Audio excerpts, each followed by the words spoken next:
Hello guys, നമുക്കിന്ന് നല്ല നാടൻ മത്തി കിട്ടിയിട്ടുണ്ട്. ഈ നാടൻ മത്തി വെച്ച് നമ്മൾ ഒരു തേങ്ങ അരച്ച കറി ഉണ്ടാക്കാൻ പോവുകയാണ്. ഈ മത്തിക്കറിക്ക് വേണ്ടി നമ്മൾ എടുത്തത് 2 തക്കാളി, ഒരു 7 പച്ചമുളക്, കുറച്ചു ഇഞ്ചി, കുറച്ച് കറിവേപ്പില. നമ്മൾ ഗ്യാസ് കത്തിക്കാൻ പോവുകയാണ്. ചട്ടി അടുപ്പത്ത് വെച്ചു.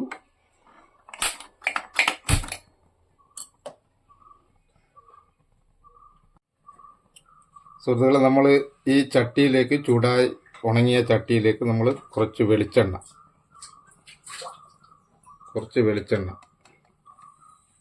ഒരു 2 സ്പൂണോളം വെളിച്ചെണ്ണ ഒഴിച്ചു.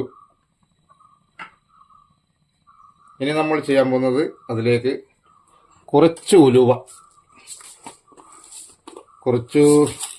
എന്ന് പറഞ്ഞാൽ ഒരു സ്പൂൺ, ചെറിയ ടീസ്പൂണിന്റെ അളവിൽ ഉലുവ.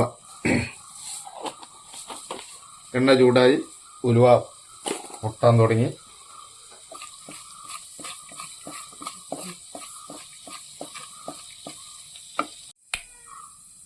ഇതാ സുഹൃത്തുക്കളെ, നമ്മുടെ ഉലുവ ഒന്ന് മൂത്ത് കഴിഞ്ഞു. ഉലുവ ഈ ഒരു പരുവം ആയി കഴിഞ്ഞാൽ നമ്മൾ ആദ്യം ഇതിലേക്ക് പച്ചമുളകിന്റെ കൂടെ തന്നെ നമ്മൾ കുറച്ച് ഇഞ്ചി ചെറുതാക്കി അരിഞ്ഞത് അതുകൂടെ ഇതിലേക്ക് ആഡ് ചെയ്യാൻ പോവുകയാണ്. കുറച്ച് കറിവേപ്പില,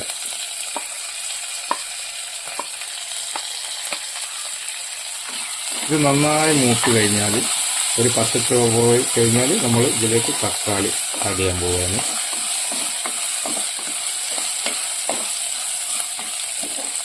ഓരോ നാട്ടിലും ഓരോ രീതിയിലായിരിക്കും. നമ്മുടെ സ്റ്റൈൽ ഇതാണ്, നമ്മളിങ്ങനെയാണ് ചെയ്യുന്നത്. ഇങ്ങനെ ചെയ്തു കഴിഞ്ഞാൽ മത്തിക്കറിക്ക് നല്ല ടേസ്റ്റ് ഉണ്ടാവും. ഇത് ഒരു ഏകദേശം പകുതി ഭാഗം മൂത്ത് കഴിഞ്ഞു. ഇനി നമ്മൾ എന്ത് ചെയ്യുന്നു, ഇതിലേക്ക് തക്കാളി ആഡ് ചെയ്യാൻ പോകും. 2 തക്കാളി ചെറുതാക്കി അരിഞ്ഞത്.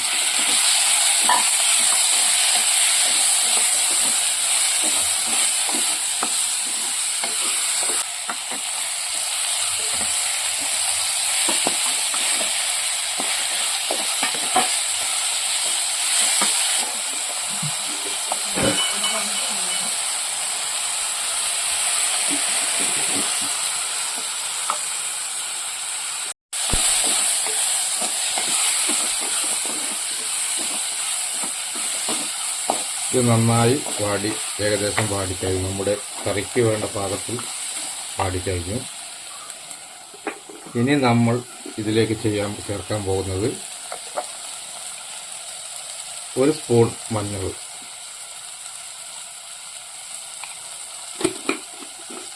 എൻ്റെ ചെറിയ സ്പൂൺ ആയതുകൊണ്ടാണ് ഞാൻ 2-3 പ്രാവശ്യം ഇട്ടത്. അതേപോലെ 2.5 ടേബിൾ സ്പൂൺ മുളക് പൊടി.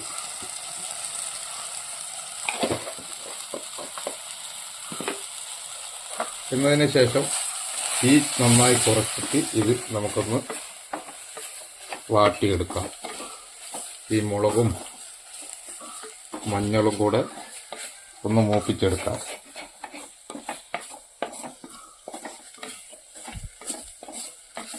പ്രത്യേകം ശ്രദ്ധിക്കുക, ഈ മുളകും മഞ്ഞളും ഇട്ടതിന് ശേഷം തീ നന്നായി കുറക്കുക, അല്ലെങ്കിൽ ഇത് ചിലപ്പോൾ അടിച്ചു പിടിക്കാനുള്ള സാധ്യതയുണ്ട്.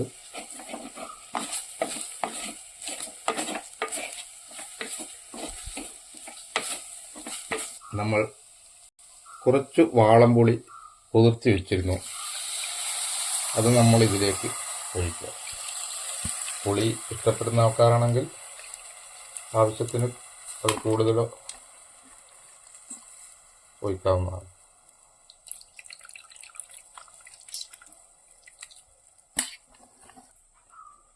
എന്നതിന് ശേഷം നമ്മൾ എന്ത് ചെയ്യും, തീ പഴയ പോലെ തീ കുറച്ച് കൂട്ടി വെക്കുക.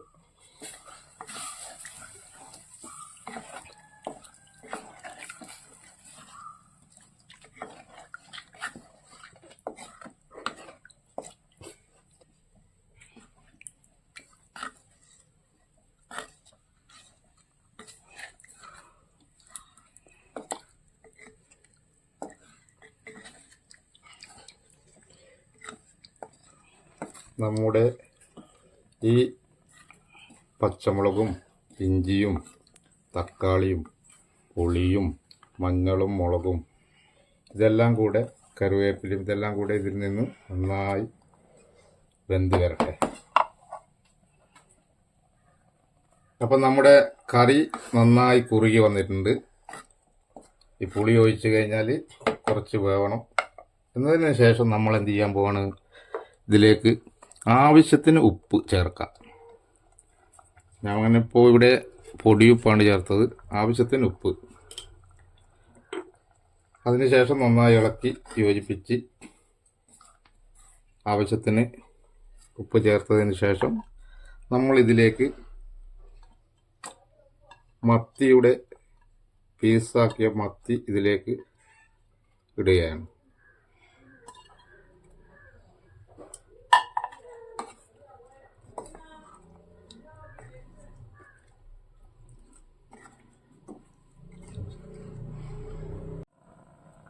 നമ്മൾ മത്തി ഇട്ട് കഴിഞ്ഞാൽ നമ്മൾ ഒരിക്കലും കയ്യിലോ തവിയോ വെച്ച് നമ്മൾ എന്ത് ചെയ്യരുത്, ഇളക്കാൻ പാടില്ല.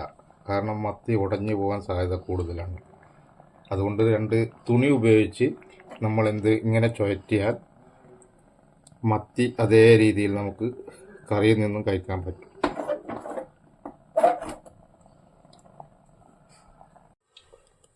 ഹലോ ഗേസ്, നമ്മൾ ഈ മത്തി നന്നായി അടച്ചു വെച്ച് ചെറിയ തീയിൽ ഒന്ന് വേവിക്കുക. പിന്നെ അതിലേക്ക് നമ്മൾ എന്ത് ചെയ്യുക, ഒരു തേങ്ങയുടെ പകുതി നമ്മൾ എടുത്ത് അരച്ച് കൊണ്ടുവന്നിട്ടുണ്ട്. ഇനി നമ്മൾ എന്ത് ചെയ്യുക, ഈ അരപ്പ് ഇതിലേക്ക് ചേർക്കാൻ പോവുകയാണ്. നന്നായി അരച്ച തേങ്ങയായിരിക്കണം, എന്നാൽ കറിക്ക് നല്ല ടേസ്റ്റ് ഉണ്ടാവുള്ളൂ. ഈ അരപ്പിൽ നമ്മളൊന്നും ചേർത്തിട്ടില്ല, വെറും തേങ്ങ മാത്രം അരച്ചതാണ് ഇതിലേക്ക്. ഇനി ചെറുതായി മീൻ കഷ്ണങ്ങൾ ഉടഞ്ഞു പോവാതെ നമ്മൾ ഒന്ന് ഇളക്കി കൊടുക്കുക. നമ്മൾ നേരത്തെ ഉപ്പ് ചേർത്തിരുന്നു. ഇനി ആവശ്യം വരികയാണെങ്കിൽ കുറച്ചുകൂടെ ഉപ്പ് ചേർത്ത് കൊടുക്കാം.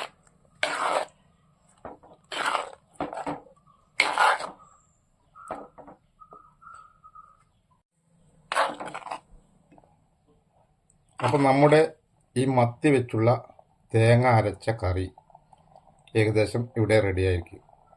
നമ്മൾ കുറച്ച് കറിവേപ്പില കൂടെ ഇതിലേക്ക് ചേർക്കാം. ഈ തേങ്ങ ചേർത്തതിന് ശേഷം നമ്മൾ അധികം തിളക്കാൻ വിടരുത്. ഒരു ചെറിയ രീതിയിൽ ചൂടായതിന് ശേഷം നമുക്ക് ഇത് വാങ്ങി വെക്കാം. കാരണം ഇത് നമ്മൾ ഉണ്ടാക്കിയത് മൺചട്ടിയിലാണ്. എപ്പോഴും മൺചട്ടി നല്ല ചൂടോടെ കൂടെ തന്നെയാണ് ഉണ്ടാവുക.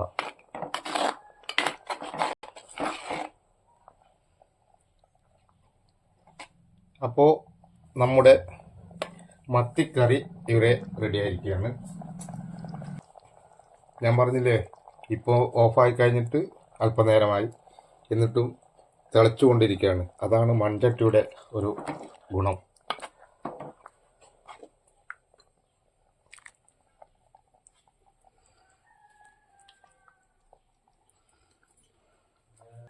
അപ്പോൾ എല്ലാവരും കണ്ടല്ലോ, ഇതെല്ലാവരും പരീക്ഷിക്കുക, എല്ലാവരും ഷെയർ ചെയ്യുക, ലൈക്ക് അടിക്കുക.